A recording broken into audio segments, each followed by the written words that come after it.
తీగుళ్ల పద్మారావు అనే నేను శాసనం ద్వారా నిర్మితమైన భారత రాజ్యాంగం పట్ల నిజమైన విశ్వాసం విధేయత చూపుతానని, భారతదేశ సార్వభౌమాధికార సమగ్రతను కాపాడుతానని, తెలంగాణ రాష్ట్ర మంత్రిగా నా కర్తవ్యాలను శ్రద్ధతో అంతఃకరణ శుద్ధితో నిర్వహిస్తానని, భయం కానీ పక్షపాతం కానీ రాగద్వేషాలు కానీ లేకుండా రాజ్యాంగాన్ని శాసనాలను అనుసరించి ప్రజలందరికీ న్యాయం చేకూరుస్తానని దైవసాక్షిగా ప్రమాణం చేస్తున్నాను. నేను తీగుళ్ల పద్మారావు అనే నేను తెలంగాణ రాష్ట్ర మంత్రిగా నా పరిశీలనకు వచ్చిన లేదా నాకు తెలియవచ్చిన ఏ విషయాన్ని నా కర్తవ్యాలను సక్రమంగా నిర్వహించేందుకు అవసరమైన మేరకు తప్ప ప్రత్యక్షంగా కానీ పరోక్షంగా కానీ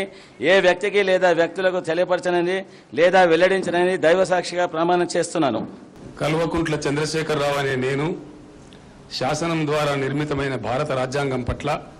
నిజమైన విశ్వాసం విధేయత చూపుతానని